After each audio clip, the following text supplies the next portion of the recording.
All rise, voulez-vous lever?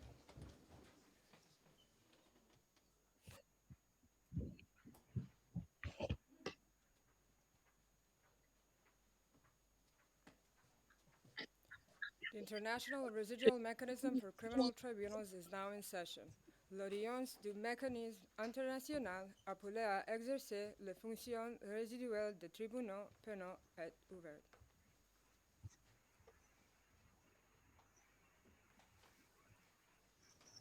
Please be seated.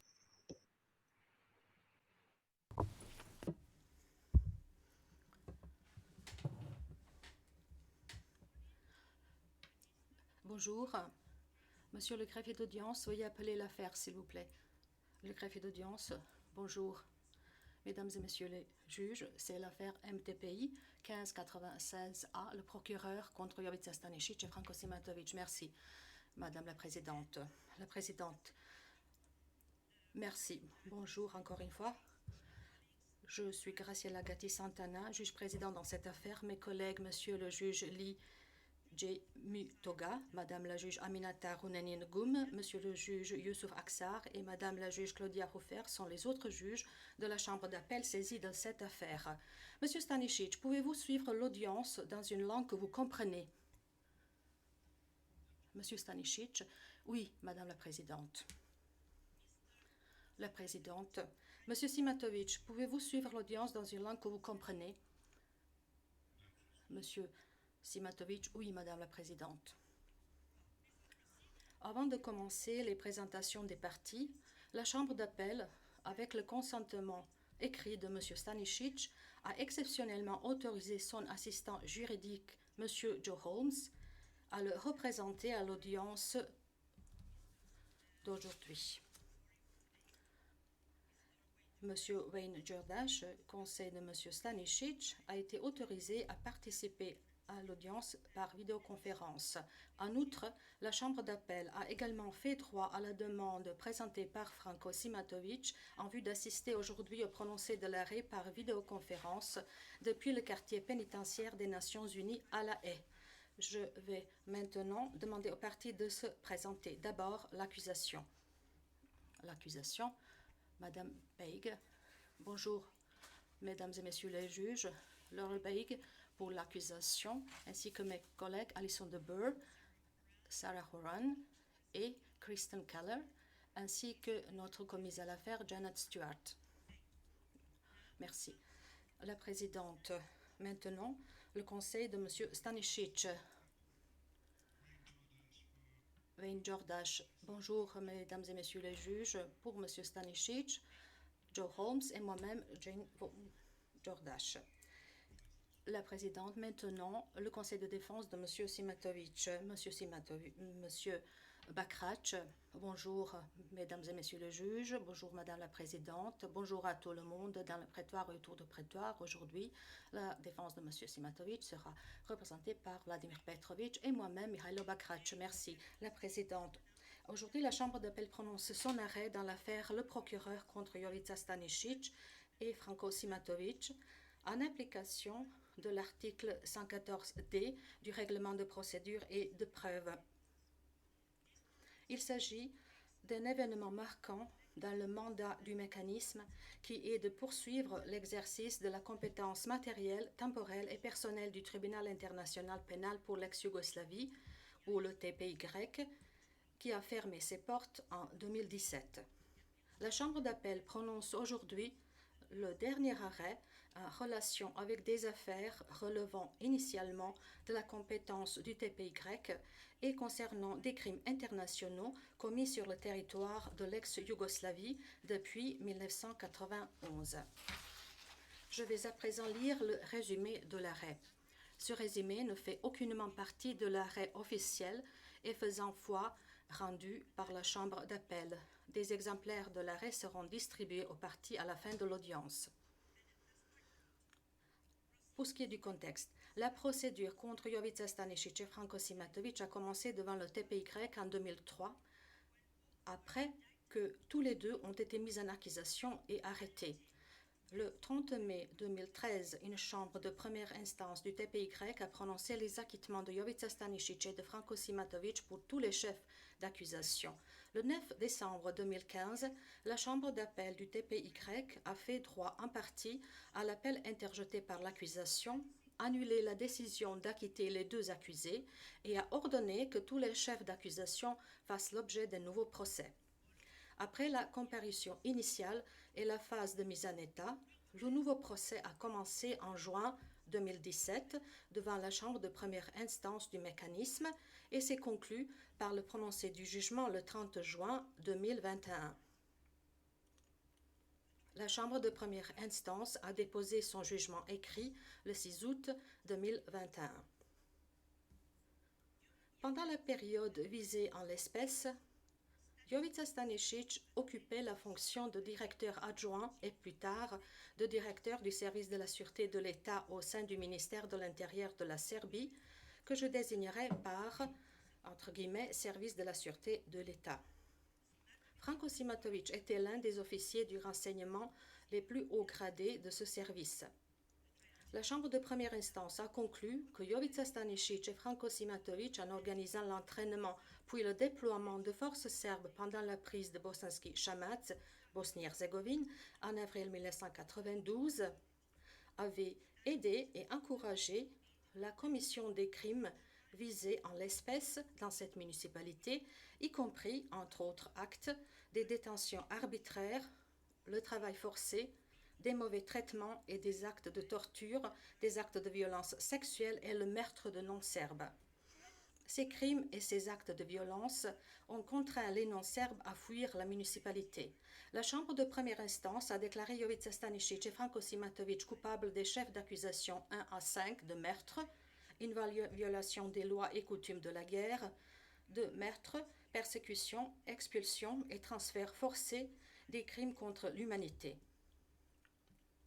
Elle a condamné chacun à une peine d'emprisonnement de 12 ans. Jovica Stanisic et Franco Simatovic ont interjeté appel des déclarations de culpabilité et des peines prononcées à leur encontre. L'accusation estimant également que Jovica Stanisic et Franco Simatovic étaient responsables d'avoir participé à une entreprise criminelle commune, la Chambre de première instance a en outre conclu qu'à partir d'août 1991 au moins, et pendant toute la période visée par l'acte d'accusation, une pluralité des personnes avaient partagé un objectif criminel commun visant à chasser par la force et à jamais la majorité des non-serbes de vastes portions du territoire de la Croatie et de la Bosnie-Herzégovine par la commission des crimes de persécution, de meurtre, d'expulsion et de transfert forcé visés dans l'acte d'accusation. Les crimes énoncés dans l'acte d'accusation ont été commis en Croatie, sur le territoire de l'ancienne région autonome serbe de Krajina, appelée SAO de Krajina, et sur le territoire de l'ancienne région autonome serbe de Slavonie, de la Baranja et du Srem occidental ou SAO-SBSO. En Bosnie-Herzégovine, les crimes ont été commis dans les municipalités de Bijeljina, Zvornik, Bosanski Shamac, Doboj et Sanski Most, ainsi que dans une zone située près du village de Trnovo. Si la Chambre de première instance a conclu que les faits à raison desquels Jovica Stanisic et Franco Simatovic avaient été déclarés coupables d'avoir aidé et encouragé la commission des crimes à Bosanski Shamac avaient également contribué à la réalisation de l'objectif criminel commun, elle a conclu que l'accusation n'avait pas établi au-delà de tout doute raisonnable que les accusés avaient partagé l'intention de contribuer à la réalisation de l'objectif criminel commun. Par conséquent, la Chambre de première instance n'a pas déclaré les accusés coupables au titre d'une participation à une entreprise criminelle commune. Elle ne les a pas non plus déclarés pénalement responsables à tout autre titre. L'accusation fait appel des acquittements prononcés en faveur de Jovica Stanisic et de Franco Simatovic au titre d'une participation à une entreprise criminelle commune ou à titre subsidiaire de la déclaration de non-culpabilité faite par la Chambre de première instance pour avoir aidé et encouragé la commission des crimes dans la SAO de Krajina, dans la SAO SBSO à Doboj et à Sanski Most. Après le dépôt des mémoires d'appel, la Chambre d'appel a entendu les arguments oraux des parties les 24 et 25 janvier 2023. Je vais à présent fournir un résumé des principaux points de l'arrêt en commençant par les appels interjetés par Jovica Stanisic et Franco Simatovic contre les déclarations de culpabilité prononcées à leur encontre. Pour préciser le contexte, je vais exposer les conclusions de la Chambre de première instance qui sont au cœur de leur responsabilité pénale. La Chambre de première instance a conclu qu'en août ou septembre 1991 au plus tard, Jovica Stanisic et Franco Simatovic avaient constitué l'unité qui servait d'unité de combat du service de la sûreté de l'État, agissant sous leur commandement et leur contrôle, et qu'ils avaient décidé de son utilisation et de son déploiement au moins jusqu'à la mi-avril 1992.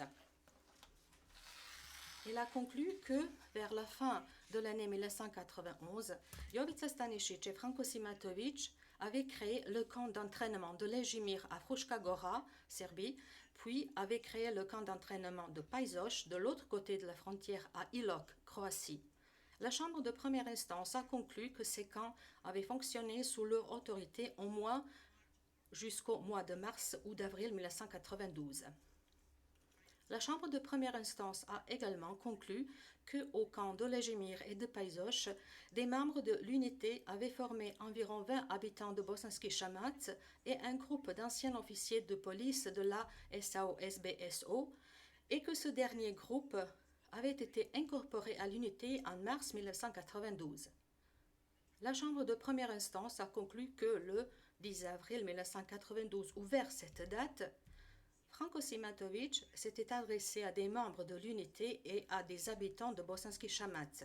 Elle a conclu que Jovica Stanisic et Franco Simatovic avaient autorisé le déploiement de ce groupe d'environ 50 personnes à Bosanski Shamac, qui dépendait alors de l'armée populaire yougoslave ou JNA. À partir du 17 avril 1992, ce groupe a participé, aux côtés d'autres forces serbes, à la prise de cette municipalité et a commis les crimes énoncés dans l'acte d'accusation.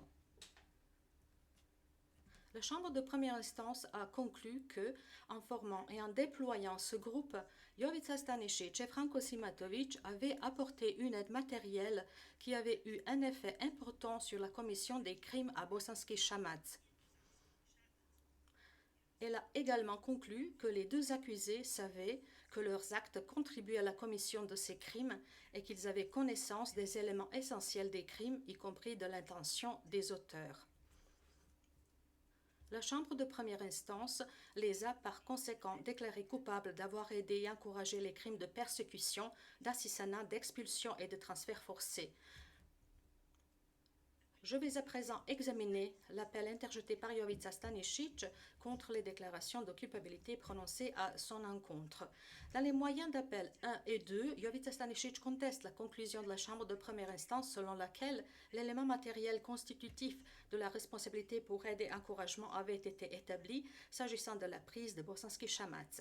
Dans son moyen d'appel 1, il soutient que la Chambre de première instance a commis une erreur de droit en n'appréciant pas l'absence de lien de proximité entre l'aide matérielle qu'il aurait apportée et l'absence de lien de proximité entre cette aide et les crimes commis à Bosanski Shamac, soulignant qu'il n'était pas présent lors des entraînements ou des déploiements. Dans son moyen d'appel 2, Jovica Stanisic avance que la Chambre de première instance a commis une erreur de fait en concluant qu'il était responsable de l'organisation des entraînements au camp de Lejimir et de Pajzoš, puis du déploiement des membres de l'unité et des forces serbes locales à Bosanski Shamac. Il contexte en outre la conclusion de la Chambre de première instance, selon laquelle les entraînements et les déploiements ont apporté une aide matérielle qui a eu un effet important sur les crimes commis à Bosanski Shamac.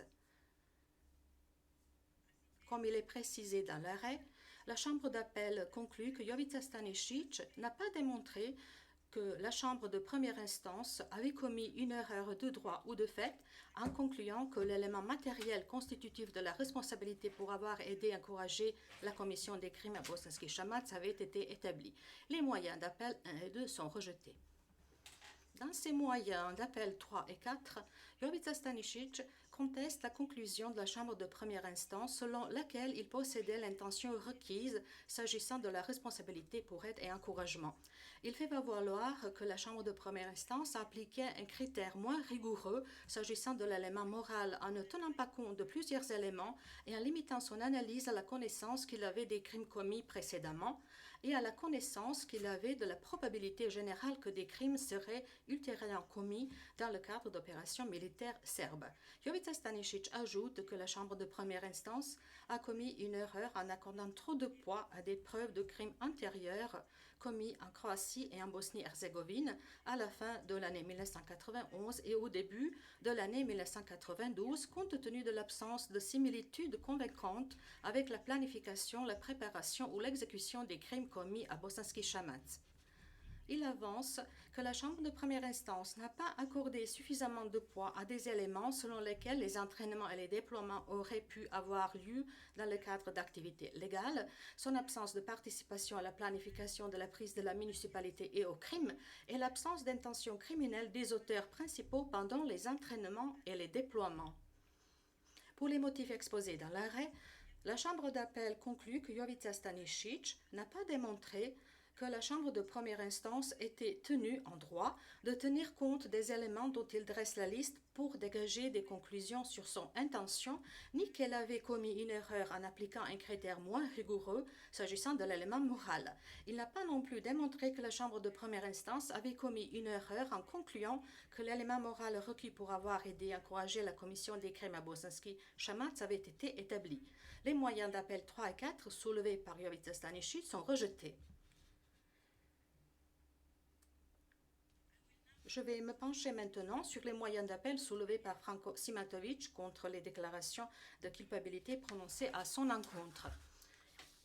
Dans certaines parties de son moyen d'appel 1, Franco Simatovic soutient que la Chambre de première instance a commis une erreur s'agissant des conclusions concernant principalement les fonctions qu'il a occupées au sein du service de la sûreté de l'État et son comportement sans lien avec les événements qui se sont déroulés à Bosanski Shamac. La Chambre d'appel rejette ces griefs, concluant dans la plupart des cas que si les allégations d'erreur faites par Franco Simatovic étaient étayées, elles n'entraîneraient pas une erreur judiciaire ou n'invalideraient pas les déclarations de culpabilité ou la peine prononcée à son encontre. Dans certains points de ces moyens d'appel 1 et 2, Franco Simatovic conteste en outre la conclusion de la Chambre de première instance selon laquelle il a aidé et encouragé la commission des crimes à Bosanski Shamac.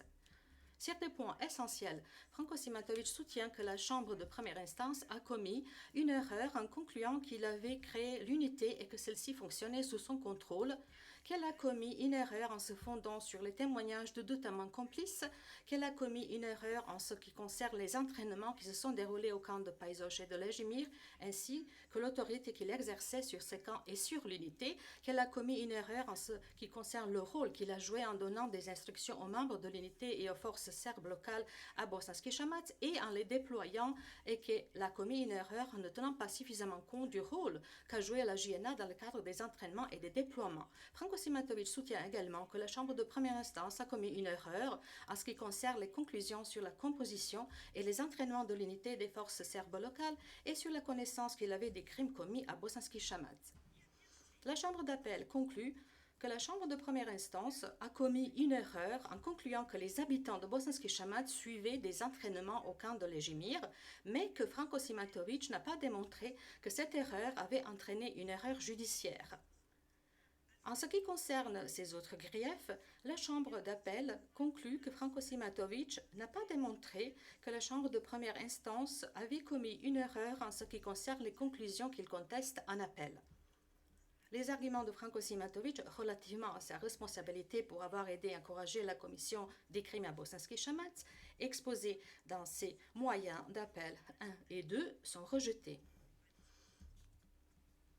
Enfin, la Chambre d'appel rejette les griefs formulés par Franco Simatovic, essentiellement développés dans son moyen d'appel 4, selon lesquels la Chambre de première instance a commis une erreur en appliquant le droit de façon erronée en ce qui concerne la responsabilité pour aide et encouragement, ou qu'elle a commis une erreur en prenant un certain nombre de décisions relatives à la preuve pendant le procès en première instance.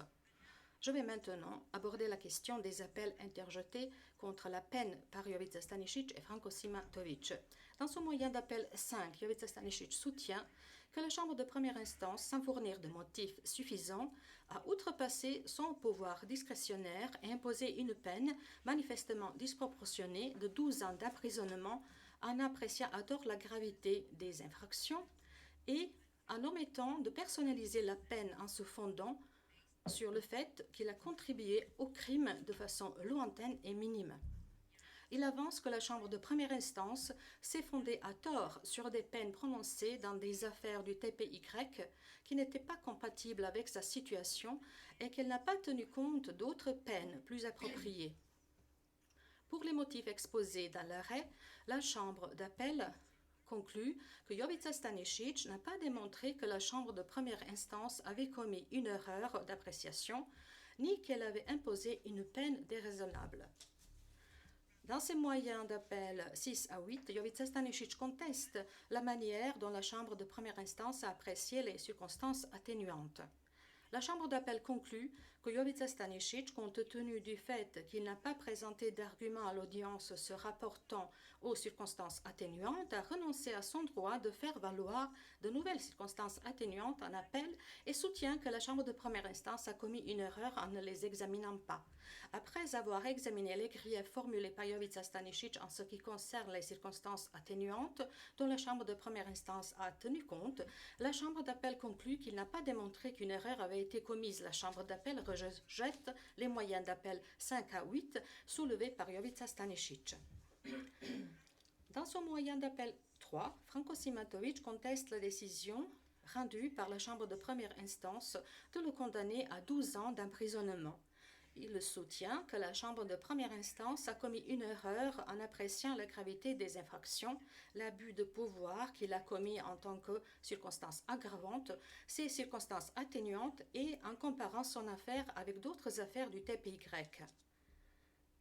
Il ajoute que la Chambre de première instance lui a imposé à tort une peine identique à celle de Jovica Stanisic en ne tenant pas compte de la différence qui existait dans leurs positions d'autorité respectives et dans les rôles qu'ils ont respectivement joués au moment des faits. La Chambre d'appel conclut que Franco Simatovic n'a pas démontré que la Chambre de première instance avait commis une erreur dans l'appréciation d'éléments pertinents s'agissant de fixer la peine.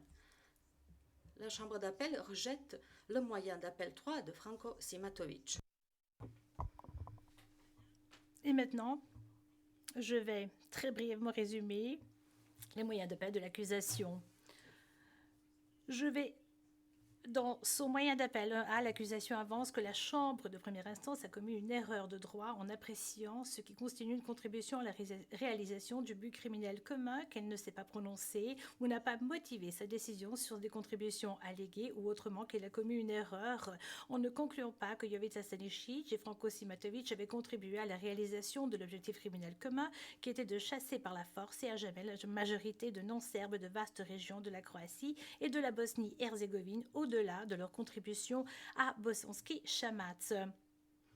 Dans son moyen d'appel 1B, elle soutient que la Chambre de première instance a commis des erreurs de droit et de fait en ne concluant pas qu'il possédait l'intention requise pour la responsabilité à raison de la participation à une entreprise criminelle commune. Dans ses moyens d'appel 2A et 2B, l'accusation fait valoir que la Chambre de première instance a commis une erreur de droit et ou de fait en ne déclarant pas Jovica Stanisic et Franco Simatovic coupables d'avoir aidé et encouragé la commission des crimes dans la SAO de Krajina, la SAO SBSO à Doboj à Sanski Most. Enfin, dans les moyens d'appel 1C et 2C, l'accusation demande à la Chambre d'appel de déclarer que la Chambre de première instance a commis une erreur de droit en limitant les éléments de preuve de l'accusation essentiellement à ceux qui avaient été présentés pendant le premier procès. Plusieurs arguments présentés au moyen d'appel 1A se rapportent à la manière dont la Chambre de première instance a apprécié les contributions alléguées de Jovica Stanisic et Franco Simatovic à la réalisation de l'objectif criminel commun en ce qui concerne les crimes commis à Sanski Most en septembre 1994. En particulier, l'accusation avance que la Chambre de première instance ne s'est pas prononcée ou n'a pas motivé sa décision quant à la question de savoir si Jovica Stanisic et Franco Simatovic ont déployé 300 à 400 hommes dans le cadre d'opérations dans la région dont Sanski Most fait partie. Elle conteste en outre la conclusion de la Chambre d'appel de première instance selon laquelle l'accusation ne visait pas des faits de déplacement forcé en lien avec les crimes commis à Sanski Most en septembre 1995. L'accusation avance en outre que la Chambre de première instance a commis des erreurs de droit et de fait en ne concluant pas que Jovica, Stanisic et Franco Simatovic avaient contribué à la réalisation de l'objectif criminel commun en finançant la garde serbe des volontaires pour ce qui concerne les meurtres de 75 non-serbes commis à Sanski Most en septembre 1995. Pour les motifs exposés dans l'arrêt, la Chambre d'appel rejette les arguments concernant le déploiement de 300 à 400 éléments de forces serbes et la conclusion de la Chambre de première instance selon laquelle l'accusation ne visait pas des faits de déplacement forcé en rapport avec les événements survenus à Sanski Most en septembre 1995. Elle conclut cependant que la Chambre de première instance a commis une erreur de droit en limitant son analyse à la question de savoir si l'accusation avait établi que le service de sûreté de l'État avait payé des membres de la garde serbe des volontaires qui ont participé à la commission de meurtre à Sanski Most en 1995, lesquels sont visés dans l'acte d'accusation, et en s'abstenant d'apprécier les contributions apportées à la garde serbe des volontaires qui ont pu de toute autre façon contribuer à la réalisation de l'objectif criminel commun en rapport avec ces crimes.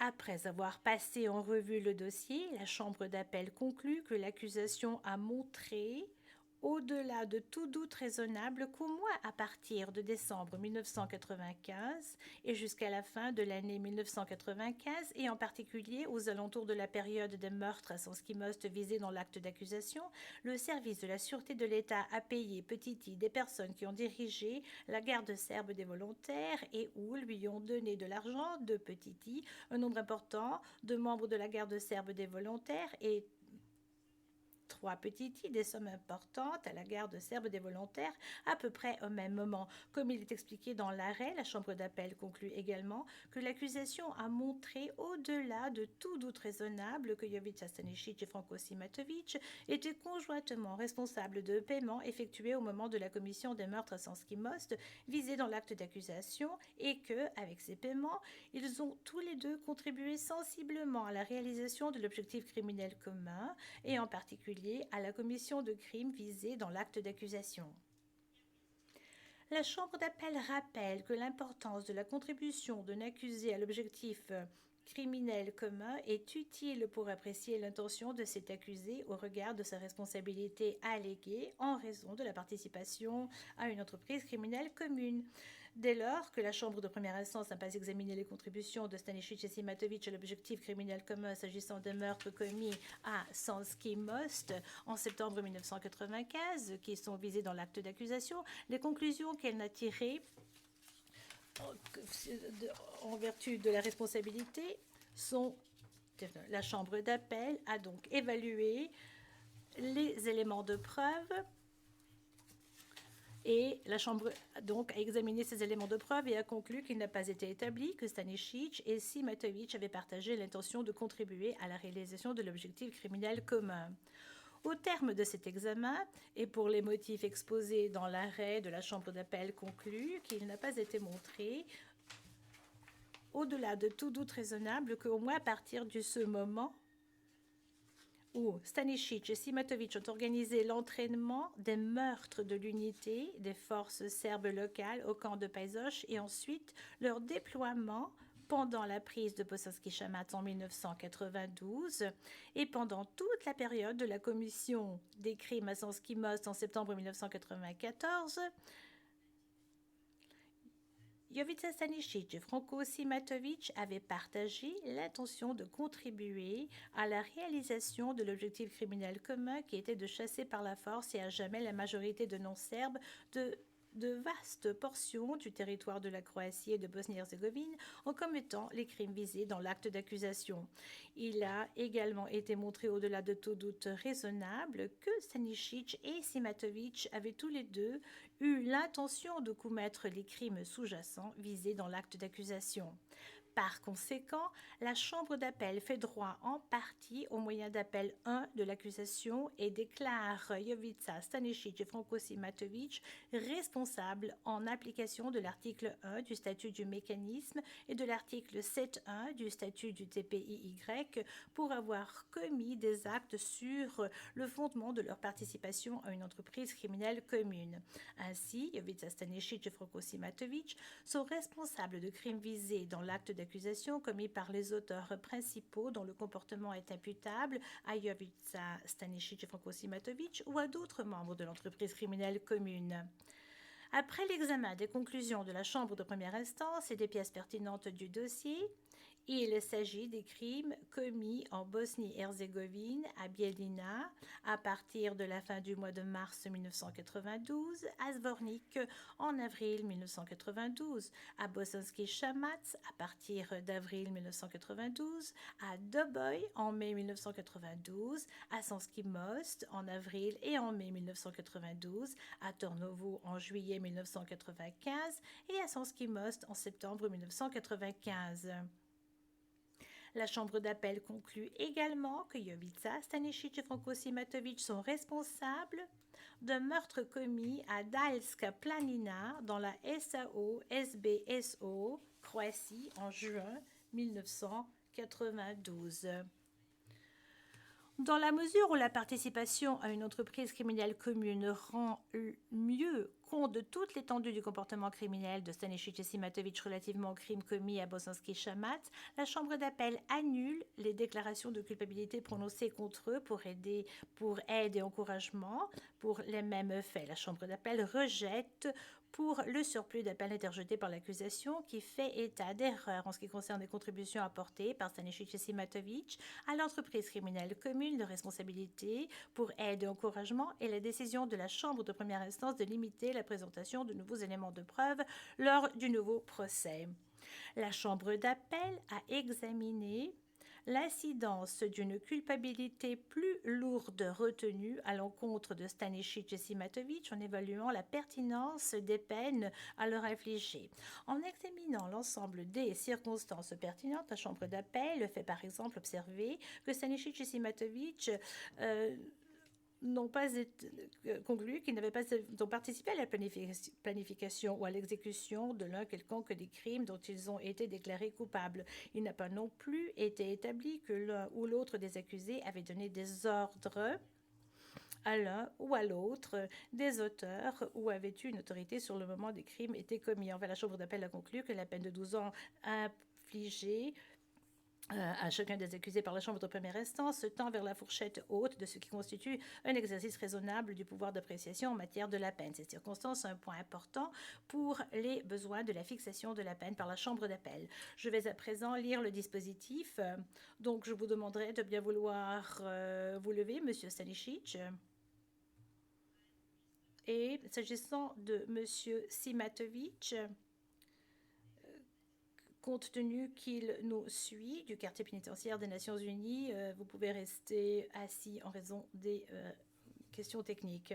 Eh bien, pour ces motifs, la Chambre d'appel, en application de l'article 23 du statut et de l'article 144 du règlement, vu les écritures respectives des parties et leurs exposés, lors du procès en appel tenu le 24 et 25 janvier 2023, siégeant en audience publique, rejette les appels interjetés par Jovica Stanisic et Franco Simatovic dans leur intégralité, fait droit en partie aux moyens d'appel interjetés par l'accusation et déclare Stanisic et Simatovic coupables en application de l'article 1er du statut et des articles 3, 5 et 7.1 du statut du TPIY d'avoir commis à raison de leur participation à une entreprise criminelle commune, première catégorie, les crimes suivants visés au chef d'accusation 1 à 5 de l'acte d'accusation.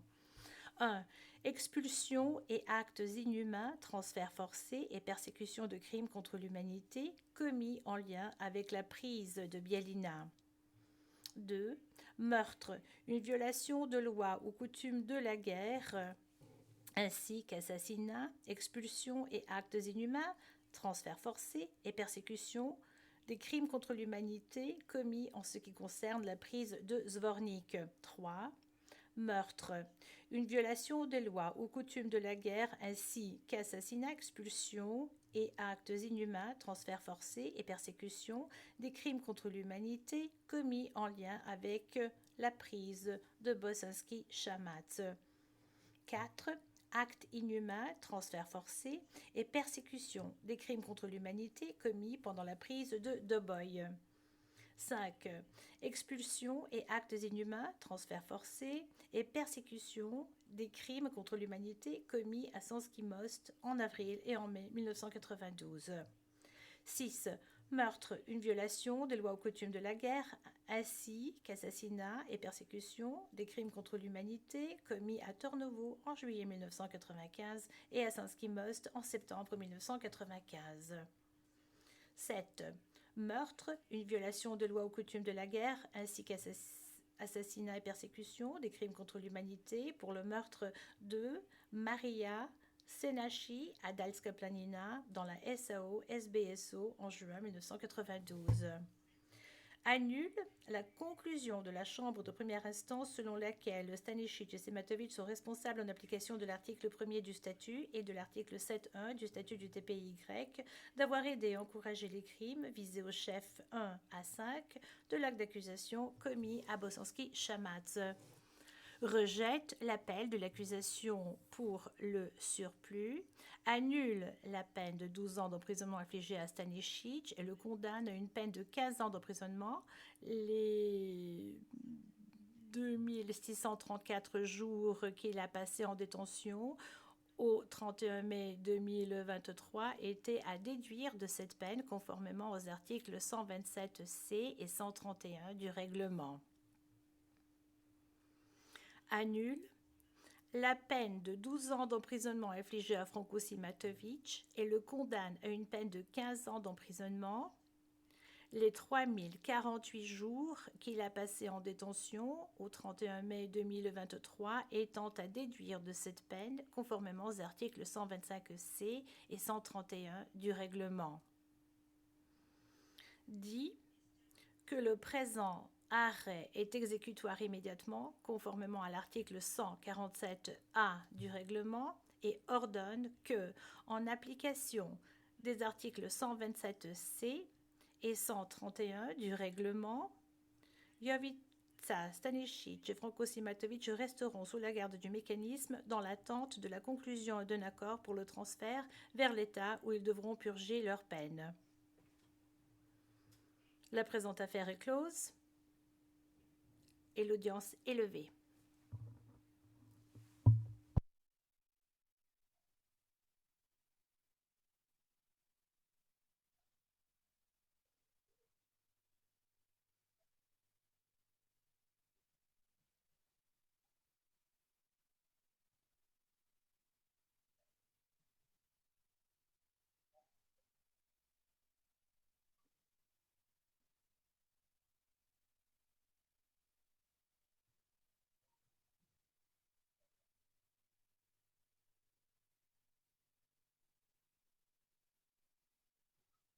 You are the only participant.